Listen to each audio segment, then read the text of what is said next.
I could say more.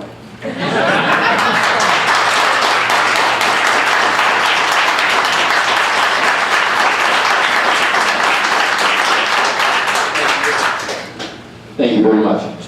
So, we are very fortunate to have this province that we have. We do a fantastic job. We're continuing to see it grow.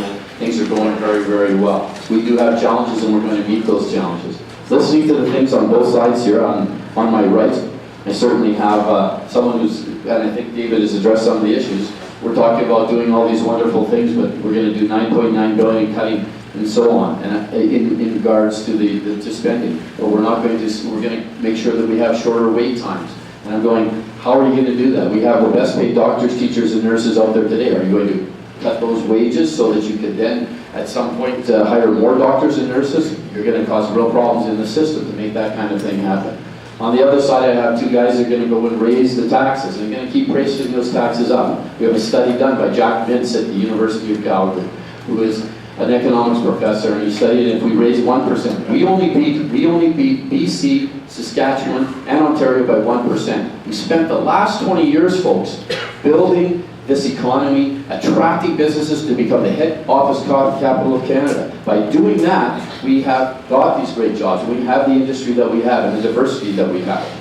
If we raise 1%, we see a loss of 8,900 jobs. That's all we need to push this economy into a further recession. Back in the fall when we had $100 oil, we didn't have all the layoffs we've already been experiencing in the private sector in downtown Calgary. We know the challenges. Everybody in this room knows someone who's had probably been laid off.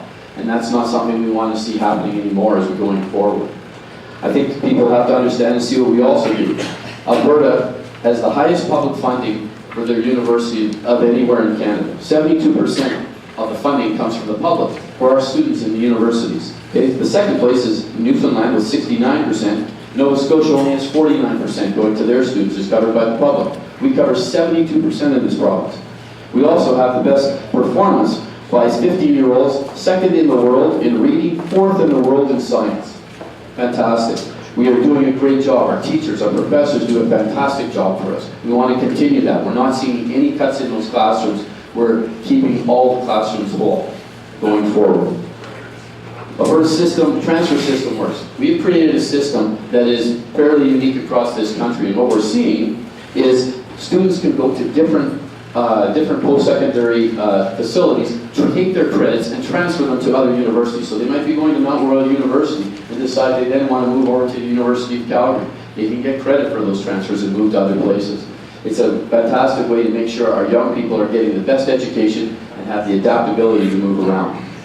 I'm very excited to see everything that we have going right now. Diversifying the economy, that's one of my cornerstones that I want to do. I was a financial advisor, broker before. I was in politics in the MLA before.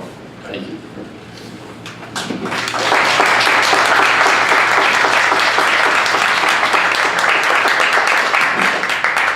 Well, gentlemen, where do I begin? The last word. Yeah. So, I want to say to my Wild Rose colleagues, you know, I kind of had a private bet with some colleagues how long it would take before the word taxes came up, but it did eventually come out. And I want to say to you that Mount Royal, at Mount Royal University, we adhere to the principles of proper fiscal control. We keep within our budgets. We are required by law to do so. Unfortunately, our Conservative government allows itself to run deficits but tells everybody else how to behave in that regard.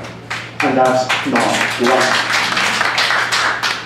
Now, as to the Wild Rose policy, which was reiterated ad nauseum by your leader during the debate, I think he got his point across.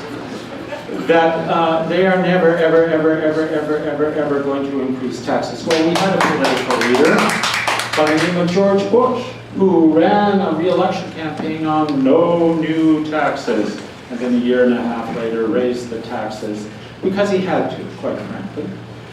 Circumstances arise where taxation has to occur, and that's how we build infrastructure. That's how we pay for hospitals. That's how we pay for roads. That's how we pay for education. And now I want to say to my colleague from the Progressive Conservative Party, with regard to what I just heard was a reversal of policy earlier on, 19 school boards over a week ago held a press conference representing more than half the students in this province because they were not allowed to use their reserve funds to hire. That's not true. That is true. That's not true. It is true. That's not true. It's not true. The legislature has convened. And so, because we are injecting 12,000 new students into, and that's an undisputed fact, there's about 12,000 new students in K-12, and we are not hiring any new teachers. And at Mount Royal, by the way, the provincial government, when I started teaching, used to provide 82% of our budget. It now provides 31%. So it's kind of counter to the figures that you provided, about 70% funding post-secondary. Not so. Then I want to say to my Liberal colleague, and I have difficulty saying, nasty things about policy, particularly Liberal policy, because frankly, sometimes they don't have policy. They have indecision in the mushy middle, which is okay if you want to live there. But for us, right now, there is one party running in 87 constituencies, just like the Conservatives. There's one party running 51 candidates, but frankly, according to polls, as much as they can believe day to day, has little chance of winning government. It's about government. It's about the chance to do the things we need to do to get Alberta moving again in the most progressive way, to attack the lack of funding for healthcare, to attack the lack of funding for post-secondary and K-12 education, and yes, to take care of our seniors and provide proper flood mitigation so we don't ever get that situation again.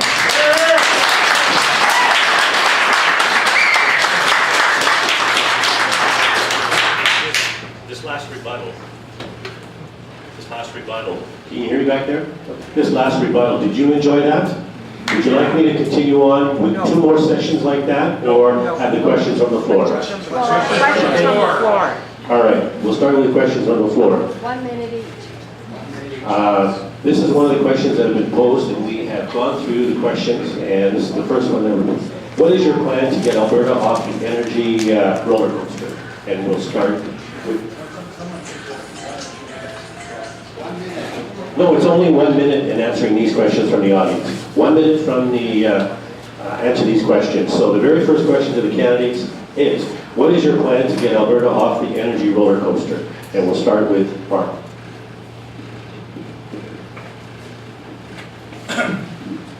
We're going to introduce a corporate tax rate that is not 20% more for all corporations. In fact, it's 20% more, that is to say, a growth from 10 to 12% for the top 10 corporations who have made profits in this province.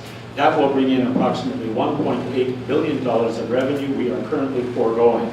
2, a proper oil royalty review that Mr. Stelmach wanted and supported, and we will find a way when prices go up. And who knew? This government didn't know that oil prices could go down. Well, they do, and they go up. So we need to put in place an oil royalty structure, and this will be the subject of the review and its business, that allows for those fluctuations to be taken into account as we set the proper levels. That's not extreme politics, that's prudent politics, that's logic, and that sometimes is something that completely escapes our current government. Thank you.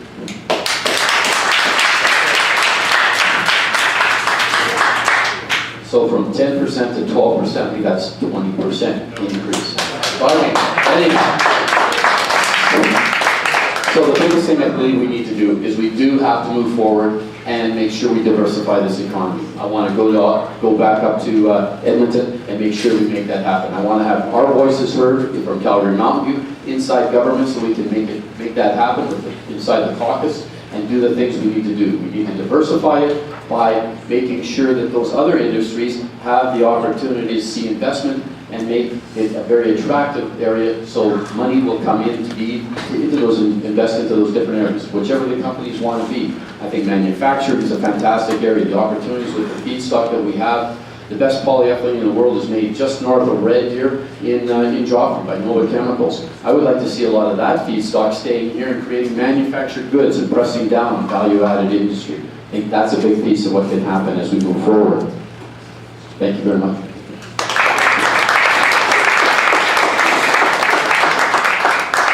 I'd sure like to hear the BCs talk about giving the same incentives to alternate energy that they've given to the oil and gas industry. We're serious about getting off right now.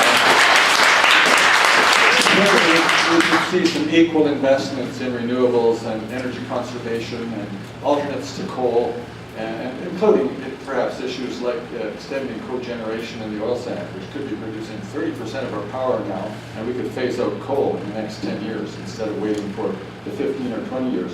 Alternate measures of revenue to get off the oil and gas roller coaster, a real carbon tax. We have a pseudo carbon tax. It's about $1.50 a ton now. If we actually put a real tax on emissions, we would go from about $80 million a year to $300 million a year. That would go a long way to building infrastructure and public transportation, which is a big issue in the big cities. Secondly, we could share in the linear and industrial tax that the rural areas get for disturbances, and I have more to say about that.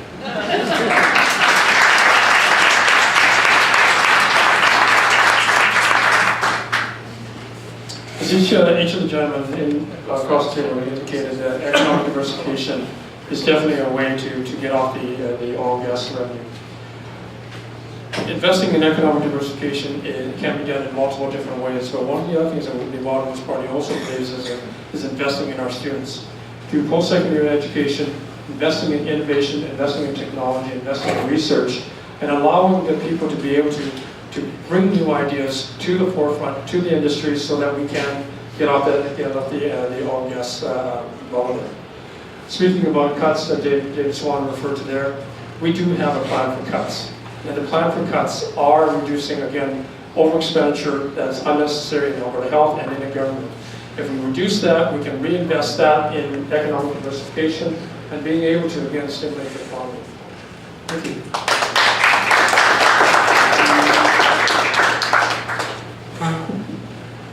This is to Terry, Wong, and others who want to comment.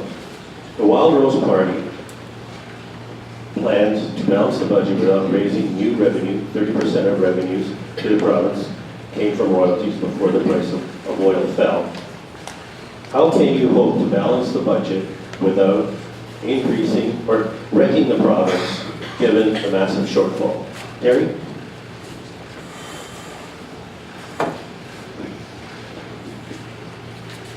The Wild Rose Party has put together a plan, an economic plan, a budget plan that will see us back to balanced budget by 2017. They put together a plan that will see us restore funds back into the Heritage Trust Fund.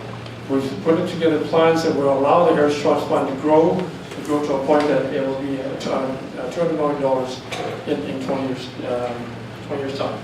The plan is documented in this document here, and let me go through some of the fundamental things that we will do. First and foremost, as referred to earlier, is about making tax cuts, and those tax cuts themselves will allow businesses to be able to reinvest and generate economic diversification. The economic diversification, to drive the engine, will generate more revenues, more taxes into our economy, as opposed to again taking the monies away from the economy. Some of the other things that again we refer to in terms of economic generation, as referred to earlier, is about post-secondary education. Time.